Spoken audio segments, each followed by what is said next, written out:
Hi, Spy Campers. Today I'm going to read you some poems from a collection called Poems to Learn by Heart, collected by Caroline Kennedy. Foolish Questions by William Cole. Where can a man buy a cap for his knee, or a key for a lock of his hair? And can his eyes be called a school? I would think there are pupils there. What jewels are found in the crown of his head? And who walks on the bridge of his nose? Can he use in building the roof of his mouth?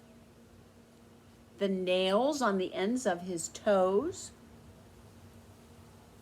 Can the crook of his elbow be sent to jail? And if it can, well then what did it do? And how does he sharpen his shoulder blades? I'll be hanged if I know. Do you? Can he sit in the shade of the palm of his hand and beat time with the drum in his ear? Can the calf of his leg eat the corn on his toe? There's something pretty strange around here.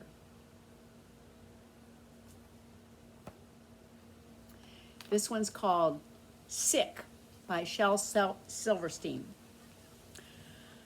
I cannot go to school today, said little Peggy Ann McKay. I have the measles and the mumps, a gash, a rash, and purple bumps. My mouth is wet, my throat is dry. I'm going blind in my right eye. My tonsils are as big as rocks. I've counted 16 chicken pox. And there's one more, that's 17. And don't you think my face looks green? My leg is cut. My eyes are blue. It might be instamatic flu. I cough and sneeze and gasp and choke. I'm sure that my left leg is broke. My hip hurts when I move my chin. My belly button's caving in. My back is wrenched. My ankle's sprained. My appendix pains each time it rains. My nose is cold. My toes are numb. I have a sliver in my thumb. My neck is stiff. My voice is weak. I hardly whisper when I speak. My tongue is filling up my mouth. I think my hair is falling out. My elbow's bent. My spine ain't straight. My temperature is 108.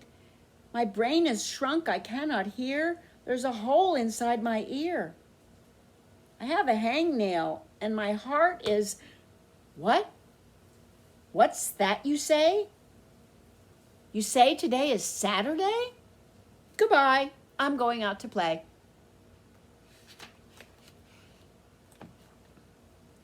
Homework by Jane Yolen. What is it about homework that makes me want to write my great Aunt Mert to thank her for the sweater that's too tight? What is it about homework that makes me pick up socks that stink from days and days of wear, then clean the litter box? What is it about homework that makes me volunteer to take the garbage out before the bugs and flies appear? What is it about homework that makes me wash my hair and take an hour combing out the snags and tangles there? What is it about homework? You know, I wish I knew, 'cause nights when I've got homework, I've got much to do.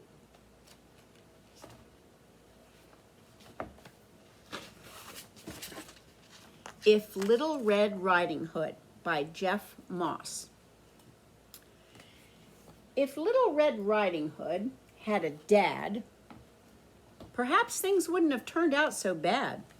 He'd have taught her the useful things a dad can teach you, like the difference between grandma and a wolf who will eat you. He'd have brought her 2 photographs to let her see how completely different 2 things can be.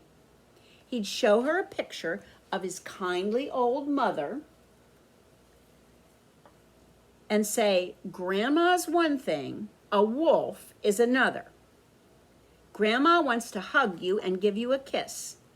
A wolf wants to eat you and looks like this. Big teeth, big ears, and plenty of fur.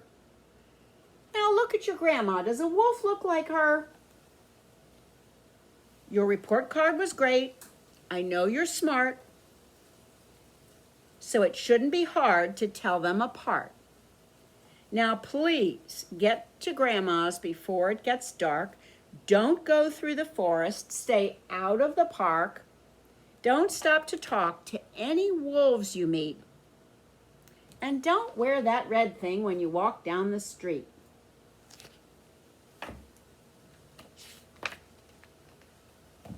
And this is the last one. I thought this was a very nice one. It's called Andre by Gwendolyn Brooks. I had a dream last night. I dreamed I had to pick a mother out. I had to choose a father too. At first, I wondered what to do. There were so many there, it seemed. Short and tall and thin and stout. But just before I sprang awake, I knew what parents I had to take. And this surprised me and made me glad. They were the ones I always had. Thanks for listening.